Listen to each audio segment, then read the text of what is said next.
podcast.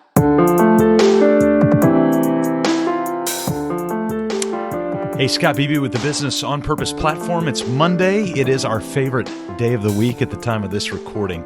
Excited to be able to share. I've been reading a book all weekend, and the book is called Get Your Life Back, Everyday Practices for a World Gone Mad. Hey, before we dive into a couple of big takeaways from that, go check out bopwebinar.com. At the time of this recording, we actually have a webinar coming up tomorrow. Start hiring the right people. What I'll do is actually build a hiring process from scratch right in front of your eyes, and then we're going to share it with anybody who wants it. So that's tomorrow, bopwebinar.com.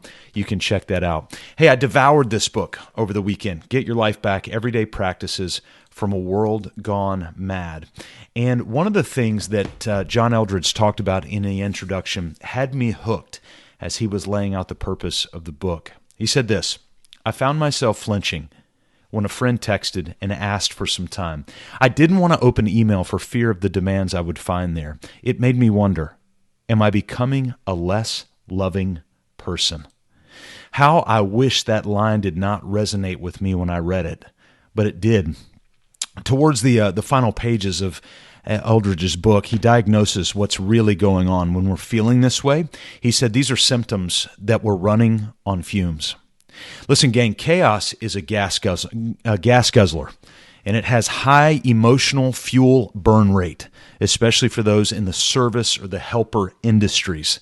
And as you build and grow your business, I want to walk through a couple of really no-cost steps, or at least low-cost steps, but most of these are no-cost, that you can use to both refuel while you're burning less gas. All right, so first, we need to make time for a daily walk. I'm talking about right now. Some of you need to, as soon as this little Facebook Live is over, or this podcast is over, you need to leave and go for a walk, a 2-minute walk, a 20-minute walk, a 1-hour walk, and you need to go walk. This may or may not be your regular sweat exercise. The goal is to walk just to get outside. But listen to this, gang.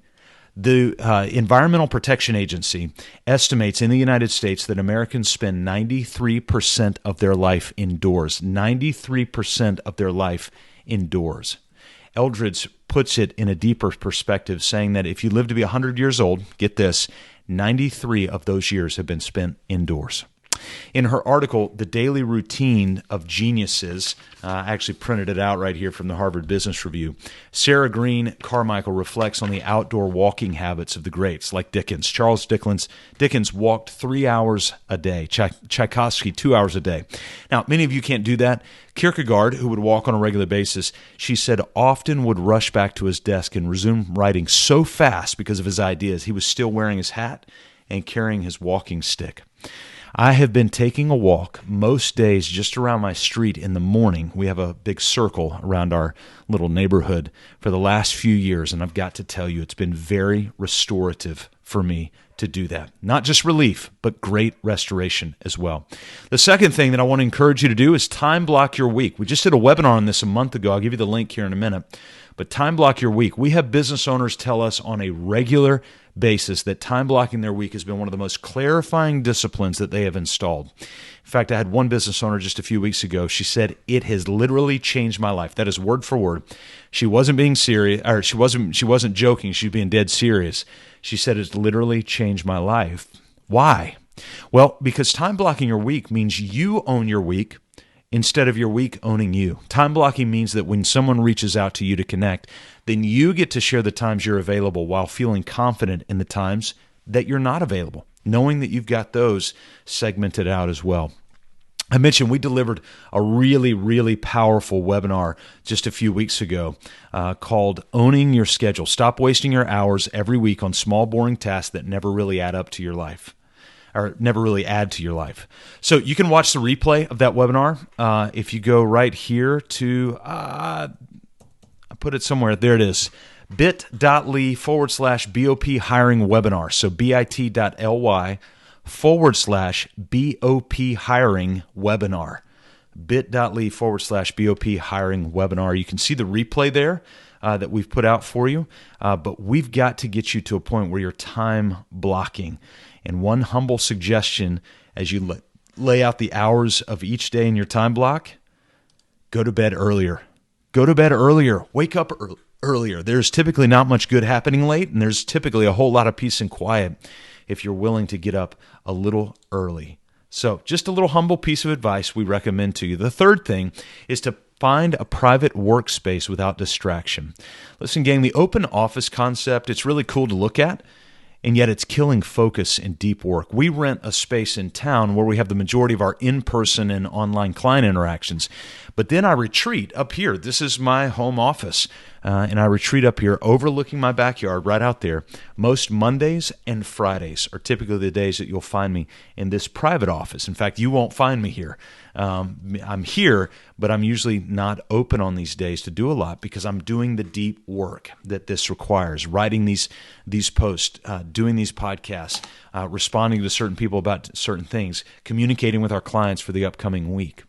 Those are the days that I spend preparing for the Tuesdays, Wednesdays, and Thursdays. And although we have minimal foot traffic in general form in our conference room space, distractions still abound. So in most cases, your workspace as an owner is too accessible. I said that right. In most cases, your workspace is too accessible. Now, you don't have to rent a separate space. Do you have a home office? Do you have a separate room? Do you have a study room at the local public library or a corner booth kind of in the recesses of a Panera Bread? Of course, get a powerful set of headphones as well. But time block segments of your week at your private space when no one except your loved ones can get a hold of you. So there's finally one more thing that I'll recommend to you. And that is one of my favorite quotes from one of my favorite authors, probably my favorite author, Dallas Willard. He says, "Ruthlessly eliminate hurry from your life. Ruthlessly eliminate hurry of your life." From your life. I wish I had come up with that quote, but it's a line from Dallas Willard. And theologian Robert Banks points out that our society is rich in things, but poor in time. Our society is rich in things, but poor in time. Last week, I sat with a dear friend while I was in Nigeria for a little over an hour and then mentioned just very thoughtfully and kindly that I needed to head to the next meeting.